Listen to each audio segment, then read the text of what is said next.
I would now invite Her Excellency Bahia Tahzib, Human Rights Ambassador of Kingdom of Netherlands, to please join us on the podium.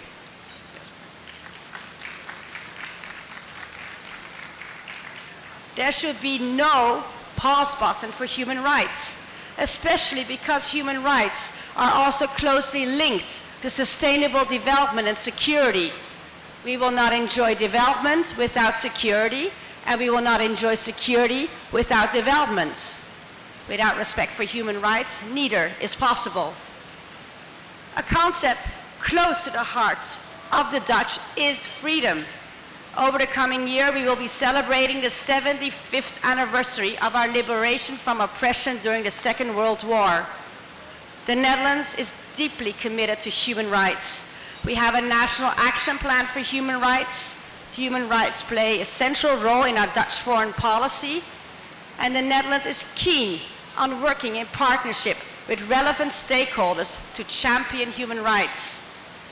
We are therefore thrilled that we were elected 2 days ago to be a member of the United Nations Human Rights Council for the term 2020-2022. And we look forward to working together with Pakistan on the Council next year. We especially want to make a difference, a positive difference. Even if we sometimes don't agree, we should always engage in a constructive dialogue to broaden understanding of our values and our thinking.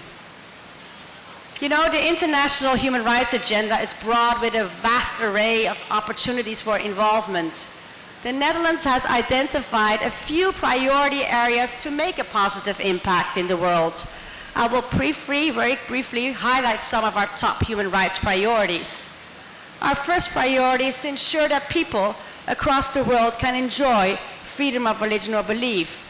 The Netherlands notes that this freedom extends to all. It includes the freedom to voluntarily change one's beliefs and the right to not to profess any religion or belief. In this context, I would like to commend your country's constructive role towards the adoption of Article 18 of the Universal Declaration of Human Rights, which deals with freedom of religion or belief. My government, the Dutch government, will host the next meeting of the Istanbul process in The Hague next month. It offers a vital platform for practitioners and states to exchange experiences and best practices to foster religious tolerance.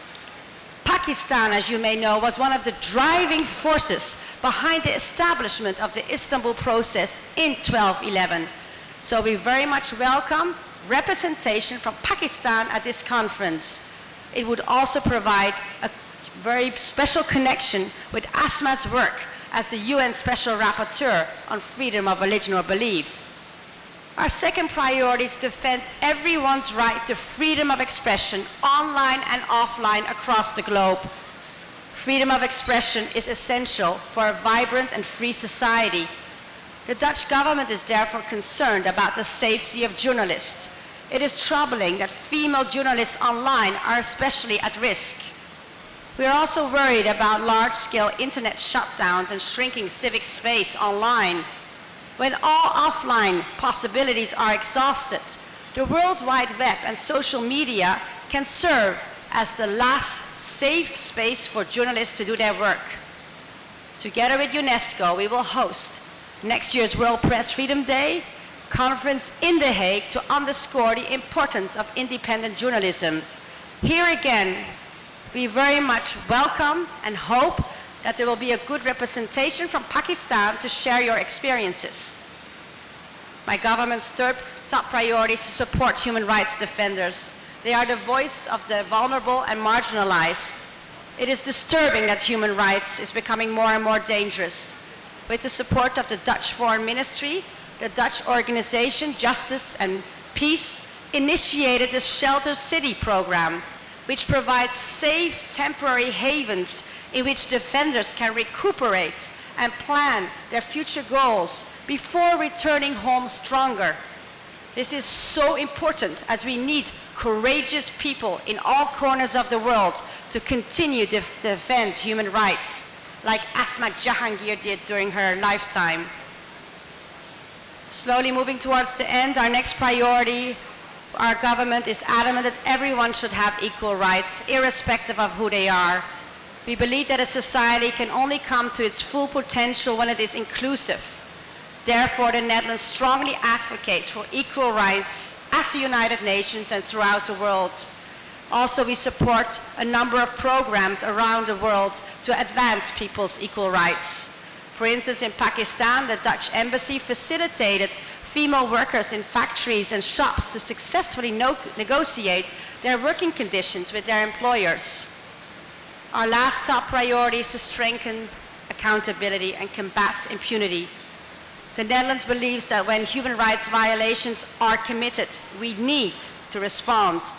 Victims must have access to remedy and justice, and perpetrators must be held accountable.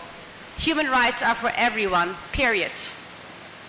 Honorable judges, excellencies, ladies and gentlemen, thank you so much for allowing me to share with you the Dutch human rights priorities, the Dutch roadmap for human rights, so to say. I look forward to interacting with you the coming 2 days. It is so wonderful to be here at this conference in memory of Asma Jahangir. Together we can, each in our own way, continue Asma's unrelenting pursuit of human rights for all. Each individual has the right to live in freedom and dignity. No one should be left behind. Thank you and good luck. Thank you so much, Her Excellency Tahzib.